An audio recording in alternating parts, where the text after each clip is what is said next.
Orale! Bienvenidos and welcome to the Familia FFB podcast. This is your host, Jorge Martin, NFL Insider Series, going to Pacific Northwest today. So, yes, we're talking to some Seahawks with our amigo Gregg Bell. And before we bring him in, I want to make sure you're going to Familia FFB on YouTube. You're here. Hit that like, hit that subscribe. Get them on. Come on. You guys been jumping. Let's keep those numbers keep growing. So, because we're still going to keep giving plenty of NFL insiders all the way pretty much to training camp. Also, Underdog Fantasy, when you use that promo code Familia, you're going to get on your initial deposit, you're going to get matched up to the first $100. So let's get in there. Get in those best ball streets, Familia. Just there's so much fun. I think I'm in like 10 of them right now. So, but right now we're going to get into it with our amigo Gregg. First off, thank you for joining us. But this is year 2. This is you, and you gave me one of the greatest food takes last year with the mole, and I think I've told about a dozen people that about that your favorite take on mole.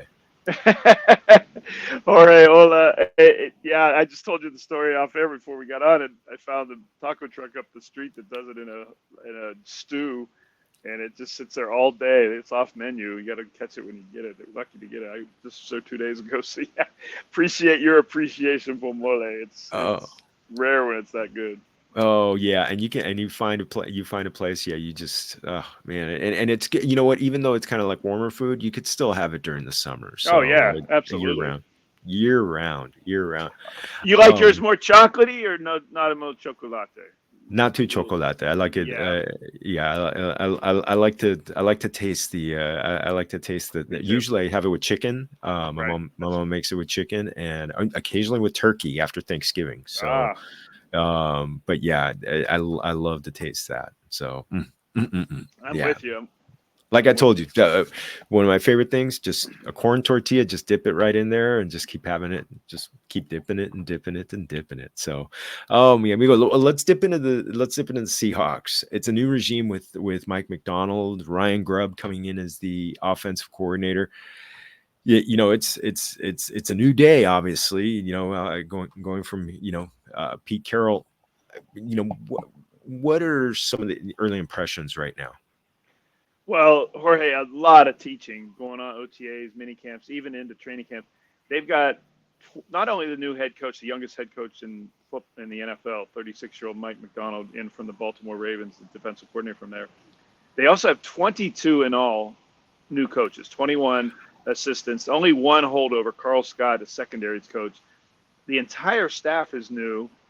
Pete Carroll did it one way for 15 years there, and now it's completely different. The Geno Smith and the quarterbacks are studying Michael Penix's game tape at the University of Washington because that's Ryan Grubb's offense. Grubb is not adapting his style to the NFL. He's bringing his Michael Penix Washington Huskies offense part and parcel to Seattle to run it. I can't think of a time. We can think of college head coaches who become offensive coordinators and play callers in the NFL and other assistant coaches. I can't think of a time, Jorge, that a college play caller steps right into an NFL play calling role in about 3 months after he was at a national championship game in college. He's now calling pro NFL game plan playbook. And Mike Macdonald has given him the offense. Mike Macdonald is going to be the defensive coordinator / head coach. He had the walkie-talkie calling the defense during the OTAs and minicamps. They brought Aiden Dirty, who was a defensive line coach under Dan Quinn with the Dallas Cowboys, in as the defensive coordinator in title. But Dirty was pretty much the co-defensive line coach. And then when they were running 11-on-11s in the spring, it was Mike Macdonald with the walkie-talkie calling the plays to the middle linebacker with the helmet. So Dirty is pretty much yielding to Mike Macdonald as a defensive coordinator. And that's way more involved than Pete Carroll ever was. Pete Carroll, of course, was a defensive coordinator, a defensive backs coach. But he didn't call the defenses like Mike Macdonald appears like he's going to call them this year. Carroll kept his hands off and let Gus Bradley and Dan Quinn and Ken Norton and Clint Hurt the last few years call defensive plays. Not so here. It's going to be Mike Macdonald, defensive coordinator, play caller, as well as head coach.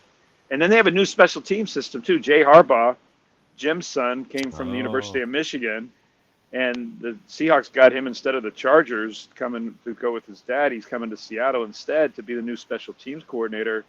So they have 3 new systems. All 3 systems are new, which means new playbooks, new plays, and they're still learning it.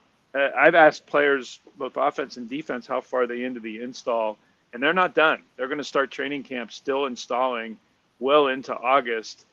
And Mike Macdonald has said that he is not in so much in a hurry to install it as he wants the guys to learn, to nail the basics and the concepts so that he can spin off of those throughout the season. Yeah, Jorge, the teaching, the music's turned down. The coaches are spending a lot of time talking rather than letting the players just practice. They have a new offensive line coach in Scott Huff, who came from the University of Washington with Ryan Grubb. It is all part and parcel new. It's invigorating for the veterans that have been around here. Geno Smith talks about that a lot. And for a guy like me who's seen it the same way for 15 years, it's really interesting to cover a team that's starting completely over. That's pretty amazing. Now you mentioned Geno, and it's such an important season for him. Looking at the Michael Penix, Ryan Grubb offense at the University of Washington, I think it's fascinating that they're doing that. I mean, obviously, but though if it ain't broke, don't fix it. When you look at how it's going to run with Geno, at the helm of this one, how can we expect this to look like in the 2024 season, and could it be a bounce back season for Geno? Well, it's going to need to be, to answer your last question first, it's going to need to be for him to get a new contract. His contract ends after 2025. He's going to be 34 years old this year. His contract will be ending at age 35. And the Seahawks have to make a choice of who their quarterback beyond this year, really, and especially after 2025 is. They traded with the Washington Commanders a 4th and a 6th round pick to get Sam Howell, Washington's starter last year, who went 4-13, threw 21 touchdowns and threw a league-leading 21 interceptions for a really bad team that he had to throw. He threw 612 passes last year, Jorge. That was the most in the NFL because they were down so much in Washington that he had to throw so often. And he forced balls and caused turnovers. His contract, his rookie deal the Seahawks are inheriting, also ends after 2025. So neither Smith nor Sam Howell right now is under contract past next year. So they don't have a quarterback of the future. They didn't draft one yet again. It's only 2 quarterbacks in 15 years that general manager John Schneider has drafted in Seattle. One of them is some guy named Russell Wilson that worked out okay. And then Alex Magoo was a 7th-round pick from Florida International about 6 years ago that didn't do anything in Seattle, and it's bounced around the league as a backup. And that's it. That's the only 2 quarterbacks they've drafted. So they still don't have a quarterback of the future. And when I asked after the draft, I asked Snyder, okay, who's your quarterback of the future? Because you didn't draft one. He got pretty ticked off at me asking the question. He says, are you serious with that question right now? Yeah, I am, because you don't have an under contract that's 2025. And then his answer for the next 2 minutes was Sam Howell, Sam Howell, Sam Howell, Sam Howell. The funny thing about that, though, is if this 2024 goes according to Seahawks' plan and hopes, Geno Smith's going to take all the snaps, and he's going to start all the games. And unless he is the worst quarterback in the NFL, leading the league in interceptions, and they're 1-7 midway through the season, or unless Geno Smith has a major injury, they're not planning for Sam Howell to play. And so this time next year, they're not going to know any more about Sam Howell and how he plays for Seattle and Ryan Grubb's offense than they do right now, other than a couple preseason games and a training camp. So it's an interesting situation they find themselves. Are they going to go draft their quarterback of the future in next year's draft? Well, they had the 5th overall pick last year and didn't take one. They had the 16th pick this year and didn't take one. Those are the 2 highest picks they've had in a long, long time. They've also had a 7th pick a couple years ago, and they used it on a left tackle, Charles Cross, instead of a quarterback. So the point is, Geno Smith, he's playing for his future across the league. Mm-hmm. And the Seahawks are trying to determine, okay, is Geno Smith really going to be our quarterback of the future beyond 2025 when he'll be 35 years old when we give him a new contract? Even if they do that, it can't be for more than a couple years. So they don't have a long-term quarterback plan right now. If it's Sam Howell, he's going to still be pretty unproven out here. Wow. Now, to answer, that's a long way answering your last part of your question. The first part, Jorge, about the Ryan Grubb offense. Around college football in the country, they thought Michael Penix just dropped back and threw it 50 yards on every play, because those are the big highlight plays you saw on highlight shows in SportsCenter all the time. But they had an 1,100-yard back in Dylan Johnson last year, who ran outside an inside zone read. That's what they won in Seattle. They want Kenneth Walker / Zach Charbonnet to be a 1,200-yard duo at running back, to set up play action passes and to allow Smith the time to take deeper drops, to allow Metcalf and Lockett and Jaxon Smith-Njigba to run longer routes. I mean, part of the reason that Roma Dunze, Jalen McMillan, and all those guys at Washington were running 40 and 50-yard routes for all those big plays was because of the running game gave them time to do that. And defenses had to honor those play-action passes and run game. I covered the national championship game. I went from Phoenix, the season ender for the Seahawks, straight to Houston to cover the Washington-Michigan national title game January 8th. And Jorge, I thought the reason that Michigan dominated Washington was that Dylan Johnson was injured and couldn't run the ball. Yeah, I remember watching that. And once they became one-dimensional and Michigan didn't have to worry about the run, they teed off on Penix and didn't have to worry about covering guys down the field. They could just get after them with their pass rush. That's where people get a misnomer about Ryan Grubb's offense. He wants to run the ball first to do all the things he wants to do down the field. The other big difference between how Ryan Grubb ran at Washington and what the Seahawks have is Ryan Grubb had the #1 rated offensive line in college football. They won the award for that, and they had 5 of the best starters, and they were continuity guys who'd been there for years, and both years under Grubb at Washington. And that allowed the pass protection in Penix to do a lot of what he did, throwing for 49 and 4,600 yards his last 2 years at UW. The Seahawks offensive line has been a wreck for about 10 years. And they have an issue still at right tackle. Abe Lucas is coming off an offseason knee injury that was fixing an injury that cost him a lot of last season. He's not even back on the field from that yet. They don't know when he's going to be. They may have a new full-time starting center, Timmy, a draft pick from Michigan last year, who's unproven. It's the trigger point and protection call spot in the line. They're going to have a new right guard that they're not trying to decide who it is yet. They signed Laken Tomlinson in his mid-30s, a former Pro Bowl left guard from the 49ers, to be their new left guard, but only on a 1-year contract. And then you have Charles Cross, who I mentioned was a first-round pick a couple years ago, who's the only sure thing at left tackle right now on the line. So I just mentioned there's 80% of the line with questions, and whatever Ryan Grubb wants to do and Geno Smith wants to do and DK Metcalf, none of that matters if nobody's blocking for him. And that's the biggest issue and concern the Seahawks have going into this season. That one's oh man. So well, and you know what? And we've seen it with so many. It's as old as time. If you don't block nothing's going to work. Nothing's going to work. And yeah, and you mentioned how that was a tough part, and I think that really contributed to Geno coming back to earth after his really, really good 2022 season. Right. You talked about the running game. We've got Kenneth Walker and Zach Charbonnet, and that combo right there. Can you give me an idea on how the touches are going to be split, and if one is going to be a little, Charbonnet taking a little bit more of a step in his second year? I think Walker's the clear #1, Jorge, but they like Charbonnet, especially out of the backfield. They like his pass blocking, and they like his catching. They've talked a lot, and even Charbonnet has talked a lot about Chip Kelly's UCLA offense really prepared him for the pass game in the NFL. And he's a very good run blocker for his size. A pass blocker for his size. And in the NFL, if you're a running back who can pass block, you're going to be on the field when you're throwing a lot. And in the NFL now, you're in a lot of 3 wides and passing formations a majority of the time. So snap count wise, I could see Charbonnet getting many more in this Ryan Grubb offense than even he did last year. But carries wise, Walker's still the bell cow. Mm-hmm. And Charbonnet will be more, I think, the receiver of the two.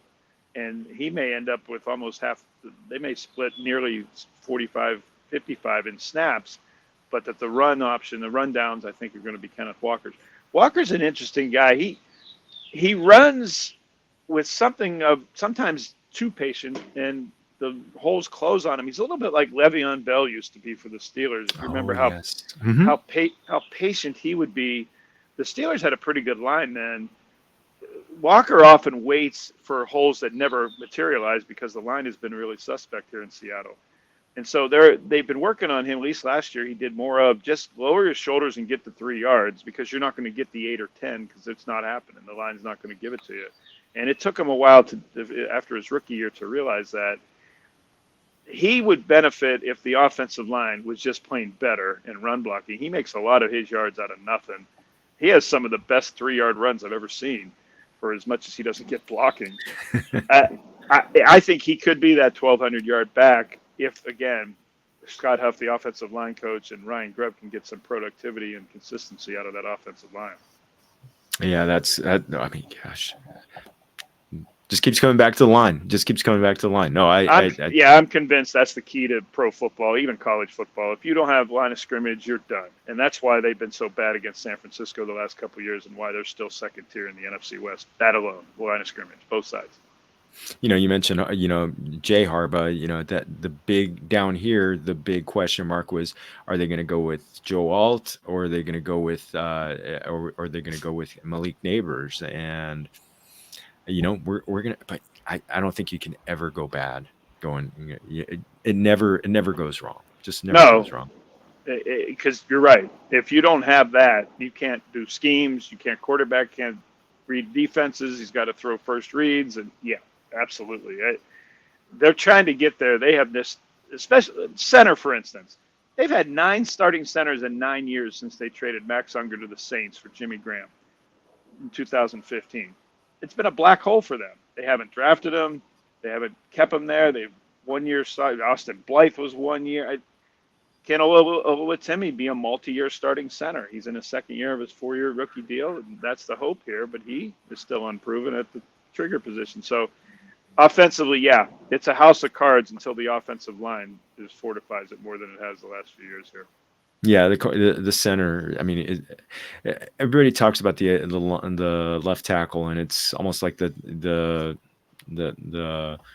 new and exciting hot thing. But really, it's the center that's in the middle of the whole thing that's going to really. I mean, they're the quarterback for the line, so you got to get that right. I mean, look at what Jason Kelsey did with Philly. I mean, he made them. He never missed a snap. He was there. He's there for them the whole time. Yeah. Not to mention that all the protection calls, but now in the NFL, all the direct snaps and the shotgun snaps. I mean, every single play, the center has to be good. If the center's bad on a shotgun snap, it's a turnover that can change the game, because he's shooting shotgun the whole game. He has to be good every single snap, Jorge, or the team sunk. No other position on the offensive line does the center have to be good every single snap in order for you to succeed. Oh man. Okay, let's talk about the glamour guys, the wide receivers. I want to start with DK Metcalf. One of the things that I always love that the fantasy community starts to kind of like adhere to, cling to some narratives, and they're like, okay, well, DK Metcalf's going to go into the Roma Dunze role and just make a nice. Can you splash some reality on how it's going to run with him in that offense? Yeah, I can. Metcalf is, first of all, Ryan Grubb's never had a physical specimen like Metcalf at receiver. In fact, very few coaches in football history have had a 6'4", 238 guy who can run and jump like DK Metcalf. So Ryan Grubb's going to use him in a variety of ways. He's not just going to be the deep home run threat. I could see Jaxon, Smith-Njigba, in fact, out of slot, confusing safeties with coverage responsibility and nickelbacks and becoming a deep guy. They did that a lot at Washington. What Grubb was really good at was layering his routes. Again, this takes time with your offensive line to do this. But layering his routes, what do I mean by that? Making the safeties choose, do I come up and to take this crosser?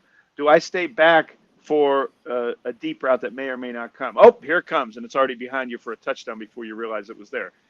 He put college safeties in binds quite a bit last year, and the year before that with Washington. He did it with Odunze, he did it with McMillan, he did it with a bunch of their receivers. He did it with their tight end, Jack Westover, who actually is on the Seahawks as an undrafted rookie as well. That they layer their routes to make safeties and linebackers and nickelbacks have to choose the inside. Everything that Ryan Grubb wants to do is from inside out. And a lot of their big plays with Odunze were outside but they started because that happened because of confusion inside, and make safeties have to choose, and that is what they're going to do with Metcalf. The MO on guarding Metcalf in the NFL the last couple of years is try to jam cover him or slow him down with a corner at the line and have a safety bracketing him over the top. If you have chaos in the middle of the field that's making those safeties have to take a peek inside or even have to perhaps help if someone gets beat in the middle, now you've got Metcalf, the bracket guy's gone. And now you could have one-on-one coverage with Metcalf to do anything he wants against a smaller corner.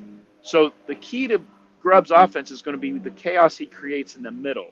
Smith-Njigba in the slot. Lockett with his inside routes and curl routes, sometimes out of the slot. Tight ends. Noah Fant re-signed this year as their number one tight end. Pharaoh Brown re-signed a veteran from New England, signed this year for the first time with Seattle. Westover, I mentioned, nobody knows this Ryan Grubb offense on the Seahawks better than Jack Westover, the third tight end right now. But Metcalf's going to be a wild card doing in all those roles with the eye on making big plays outside over the top. He's in an interesting spot for his career, Jorge. He's got 1 year left on his deal after this year. Next year, I mentioned the quarterback situation for Seattle. Metcalf, you can believe, is noticing the contracts that wide receivers are getting around the league. He's going to be a $100 million guy next year. The Seahawks, after next year, are not going to have a $100 million quarterback. They're not going to invest $100 million in a 36, 37-year-old Geno Smith, nor are they going to give $100 million to Sam Howell if he's the guy of their future, or anybody else they draft is going to be on a rookie deal. So they will be back to where they were in 2012 and 13 with Russell Wilson on his rookie deal at low cost, having a quarterback at relatively minimum salary. And that's going to give Seattle the capability to pay DK Metcalf more than they ever have been able to. And I think he's going to get a $100 million contract before the 2025 training camp so that he doesn't even get to free agency where everybody on earth is going to blow his doors off with offers. But the Seahawks are going to be well positioned next year without a quarterback making a $105 million contract like Geno Smith is right now. That's really fascinating. So basically, we're expecting a pretty big year out of DK on this one, of all the three. It's interesting. What everyone complains about his number of targets up here in Seattle. It's like the biggest debate. That and the Seahawks can't hit a lick, or the Mariners can't hit a lick. They're the two things that Seattle talks about.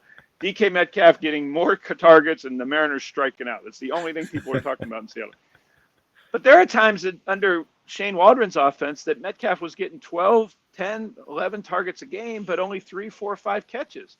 He spent a lot of last season, Jorge, as one of the lowest catch to target ratios in the league. I mean, it was like 40% some games, 30%. That can't happen for a guy who's 6'4" and 238. He should be a 85, 90% catch guy on his targets. That's where Ryan Grubb can help, I think, to get him the ball better in spaces that he can do something with, and better in spaces where he can dominate coverage. Metcalf is not as dominant when you have to get the ball out in 1 or 2 seconds because the coverage and the linebackers can get in on it and the safeties can get in on it, and you can have the bracket coverage. But if you can get an offensive line and a play action passing game that Grubb had at Washington that allowed Penix to hold the ball 3, 4, 5 seconds and allowed his receivers to run 40 yards down the field, there isn't a specimen on planet Earth, Jorge, that can cover DK Metcalf for 6 seconds, 45 yards down the field. There's nobody who exists who's that big, that fast, and can jump like him. There's no defensive back on earth that can do that. So that's Grubb's task. Can I get him the ball well deeper into plays, further down the field? Can I design an offense and have offensive line, play action, pass game production to do that? Oh man, it's got me pumped for him. I think he's going in third round of best ball drafts. So I think I'm going to start after hearing that. I'm going to start grabbing him more often in that range because I think it does sound like he's got some ability to pop. If they can block for him, though. If they can block, I'm telling you, if the quarterback's on his back, it doesn't matter that Metcalf's running 45 yards down the field because the quarterback's on his back. That's the biggest Muy problem. cierto, mi amigo. Muy cierto. Very true. Very true. Very true. Well, we got you talked about Jaxon Smith-Njigba, and I looped them in with Tyler Lockett on this one. talked about JSN a little bit as, kind of like possibly being a deep slot.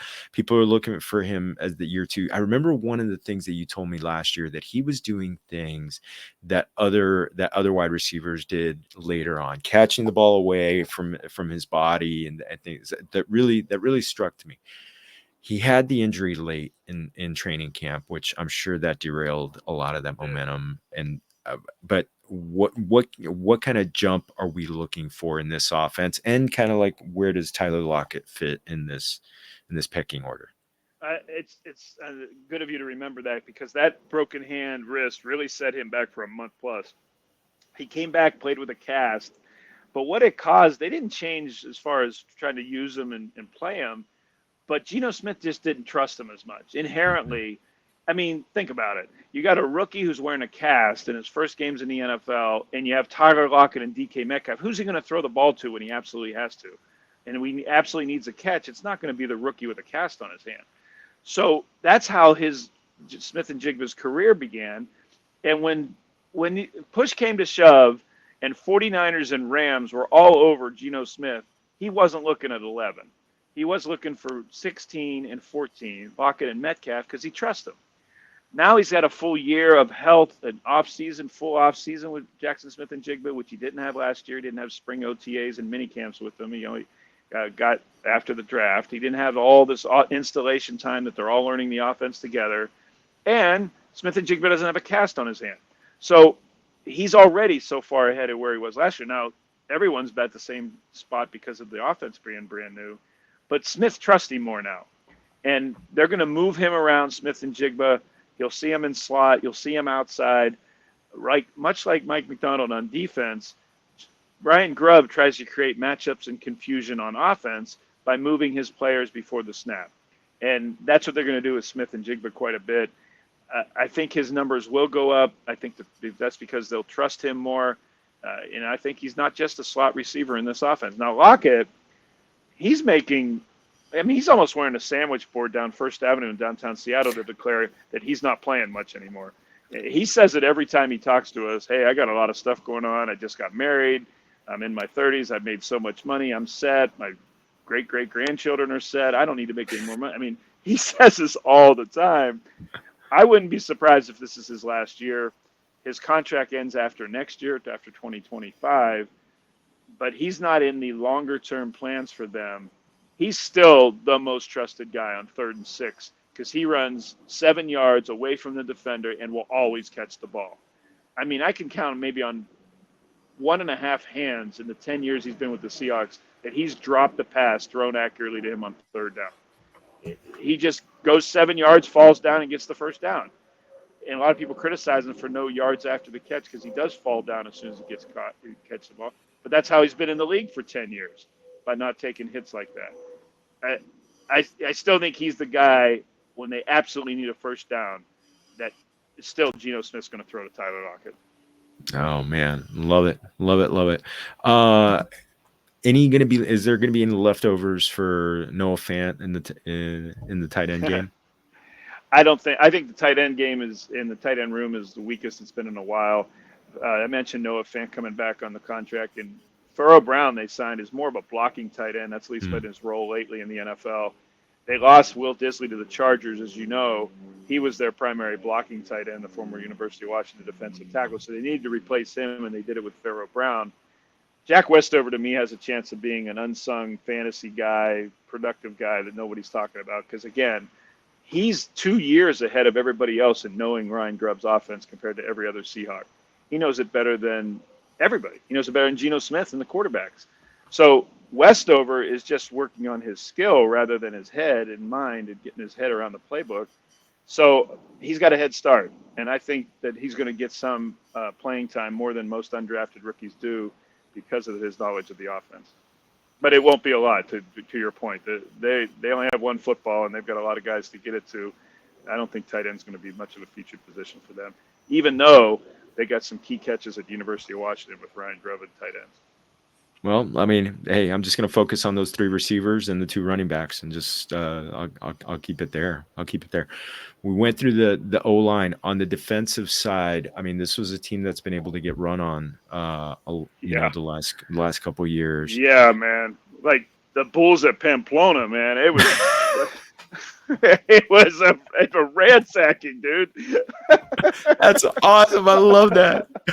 Oh, I love that. Oh man, that's perfect. Perfect. Yes. Yeah.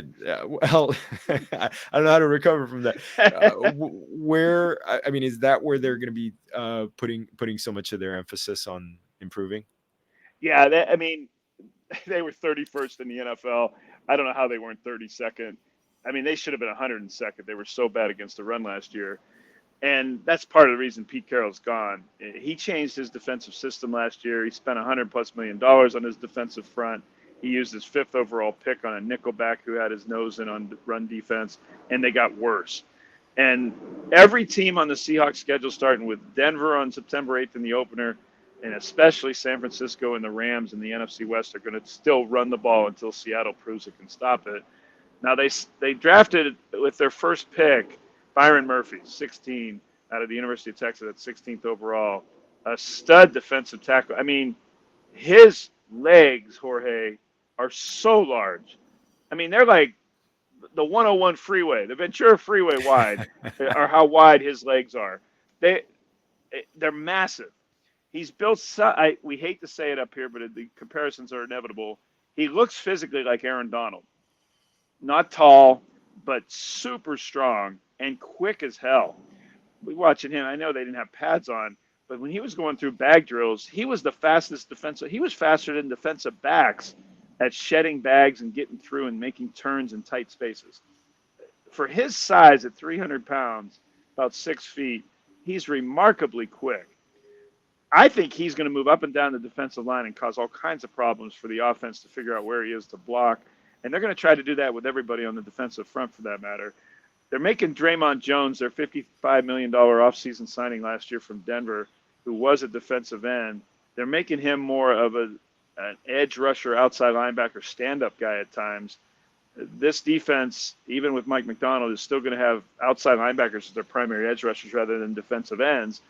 And so Uchenna Nwosu's coming off his torn pec injury that he had in October that ruined his whole season last year. He looks pretty healthy from that, and a little bigger too. And Boye Mafe was on the other side as an edge rusher. They brought back Darrell Taylor, who's on a prove-it deal, to see if he can still be the outside situational pass rusher at outside linebacker. And now they're going to have Draymond Jones do some of that too. Jaron Reed has come back in the last year of his deal at nose tackle / 3-5 technique tackle. And then the big ticket item they did in the offseason was re-sign Leonard Williams for $65 million. He's a jack of all trades guy that they're going to have play 3, 5, maybe even some zero tech nose. They want him to go up and down the line of scrimmage, in the center not being able to figure out in protection calls where Leonard Williams is coming from. Everything about Mike Macdonald's defense that we've seen so far is confusion, changing at the snap, having different places for a guy from one snap to the next, and never being able to get a bead on where guys are. And how soon that the Seahawks can assimilate all of that and then be able to put it to use by being tricky, that'll be how quickly they can improve their defense. I don't think Macdonald's going to be able to play it right away the way he wants to, because they're not going to know the defense well enough. They've got 2 starting middle inside linebackers, Jerome Baker from Miami, Terrell Dodson from Buffalo, both in on 1-year deals. And they're learning the defense is brand new as well. So even the traffic cops have some learning to do on where to put the guys. And then the secondary is the strength of their team on defense. Devin Witherspoon can be a superstar. They're going to put, he was the rookie Pro Bowl nickelback 5th overall pick last year. Pete Carroll and Clint Hurt last year had him more as a outside left corner to start games. And then on passing downs, he was nickel. Last year in Baltimore, Mike Macdonald ran nickel 79% of the time. So 80%, 8 out of 10 plays were nickel. So that's basically your starter in your base defense. So at least 80%, maybe all the time, Witherspoon's going to be the nickel, and Trey Brown is going to be the new full-time left outside corner, opposite of Reek Woolen, as they're going to go 3 corners quite a bit. Then they got Julian Love and Rayshon Jenkins, the former Jacksonville Jaguars, as a new pairing of safeties because they cut on the same day, Quandre Diggs and Jamal Adams this offseason. Love is now suddenly entering the end of his contract, coming off a Pro Bowl year. I think he's going to be the next big re-signing, whether it's this summer before they usually do it before training camp, entering a guy's final year. I would not be surprised if they re-sign Julian Love to be that linchpin guy in the back. Jenkins is on a 2-year deal. There's some question at the safety spot besides Love, but the back end is their strength. And I think Witherspoon has a chance, if he just stays in a nickel role and Mike Macdonald hiding him all over the defense, that he can be an absolute stud. Yeah, and that just brings me. I mean, you hate to do parallels because that Baltimore defense last year was just, I mean, one of the better ones that we've seen in a long time. I mean, they were historically good. Right. You talk about the secondary, what Kyle Hamilton did moving around a lot like that. And Geno Stone led the AFC in interceptions. Right. They did a lot of that interchangeable stuff with the safeties to confuse quarterbacks. They changed after the snap. I remember C.J. Stroud at Houston-Baltimore playoff game talking about the Ravens were in 2 high coverage at the snap and 1 high coverage when the ball was actually in play. And Stroud and the Texans were running 2 high coverages or routes against 1 high defenses. And that's how good Hamilton and Stone got at disguising and interchanging at the snap. I'm thinking that it's going to take a while for Julian Love and Rayshon Jenkins to be that good at interchanging because they don't even know the whole defense yet. Right. So you may not see in September and October what you may see in December on how Mike Macdonald's employing the Seahawks defense. Yeah, I mean, you mentioned so much teaching going on, and it does take a while for those. I mean, teaching and reps and everything like that. So, mi amigo, this has been. I went to school on this one. This was this was phenomenal. I mean, we got everything, and even some historical context with the running with the Bulls in Pamplona. I mean, it just. What more do you need? This is what you get on the Familia FFB podcast. I thought you appreciate the Spain reference. Last year in the press box, Jorge, that's what I kept thinking. I honestly, it looked like those poor dudes in white getting run over by bulls when the Seahawks are trying to tackle special Christian McCaffrey. McCaffrey looked like the bull, and the Seahawks looked like the guy in the white waving a stupid red flag in front of these bulls. It was crazy how often they got run over. I mean, run over, boarded. That's what it looked like in the Seahawks run defense last year. Oh my goodness. This is awesome. Mi amigo. Well, you already talked about your mole taco truck discovery. Any other recent takes on the Mexican food side, or it could be margaritas, anything like that? Yeah, Paloma Margaritas are starting to make it a certain. What's the deal on those? It was like they came out of nowhere. You know what? It's so funny. Last year on the 4th of July, and they were making a comeback, and one of my primos, he made just a vat of them, and they just disappeared. I mean, he had to make them 2-3 times. They were they were so good. I really think it's just they're so fresh. They have that delayed punch to it. Yeah. So I think that's why you could drink a couple and before you start feeling anything, and then all of a sudden you're like, whoa, okay. I better, somebody, here you go. So, you got the keys. Someone else is driving tonight. Right. As hot as I see it's going to be in California next couple of weeks in summer, you better have a bunch of that on hand. Yes. It's caliente down there. I see that.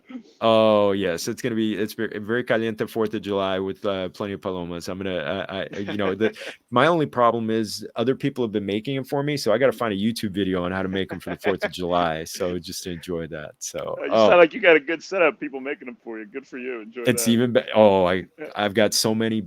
That's the great thing about a big Mexican family. There's always somebody who wants to make drinks for you. So I'm like, hey, no problem. Right, exactly. Now, if you can just get Dave Roberts to hit and run and do some more old school baseball, you'd have a great summer going in LA. If they, first off, let's get Mookie Betts back, that would help. Back healthy, and I'd love to see him run get more than 10 stolen bases. To me, it's a crime that Freddie Freeman has twice as many stolen bases as him, and Shohei Ohtani. I mean, he could be 50-30 this year, so that could just be. I think the Dodgers are going to be just fine, Jorge. Whatever your you're- complaints are, I think they're going to be just fine. just get healthy. Just get healthy for September. And Right. selfishly, I would like to see the great Clayton Kershaw come back and get 56 more strikeouts, so he could get 3,000 strikeouts, and then pitch in October. So fingers crossed. Just get healthy. So That's right. oh man, mi amigo. Thank you. We got a few weeks before training camp, but you got anything in the cooker? We might go back to the East Coast, see my daughter. She's at the Coast Guard Academy. She's getting her junior year there, so she's already back in summer training for them. So we might go see her on a weekend here, and then it's coming up quick. My son's he's up in the woods at the National Forest Service doing stuff in the Cascade Mountains. So we're empty nesters, but yet we're always trying to see what our kids are up to. We're still in that phase of our lives, so we'll probably do something here in the kids in both coasts here in the next couple of weeks. Oh, that's phenomenal. Well, please thank your daughter for her service. Thank you for your service as well. Thank you. Appreciate that. Being the 4th of July, I've got a lot of familia who've served, and just it's yes, I'm always grateful to everybody who walks that line and keeps our country the great country it is. So thank you, sir. Oh, appreciate mi it. amigo. You keep doing your work. You're doing great stuff, Jorge. I appreciate you. Gracias, mi amigo. I wish you so. I hope that taco truck keeps you just filled with plenty of mole for on that secret menu. So I appreciate that. Oh man, so familia, we're gonna close up shop on this one. We're gonna let Gregg just enjoy some palomas out on that deck and just have a good time. Also, just before we go, familia, make sure you're going to Familia FFB on YouTube. Hit that like, hit that subscribe, and get more great content. Hit the like, man. It's great content. It's all the things you people click on, and you're not clicking on this. Come on. There you go. I think I'm going to clip this out and put it on Twitter. So, muchas gracias, mi amigo. And also make sure you're going to Underdog Fantasy. Use that promo code Familia. So, otra vez, Gregg, muchas gracias. Muchas gracias, señor. Gracias. Y toda nuestra gente, muchas gracias. And remember, todos somos familia. Salud.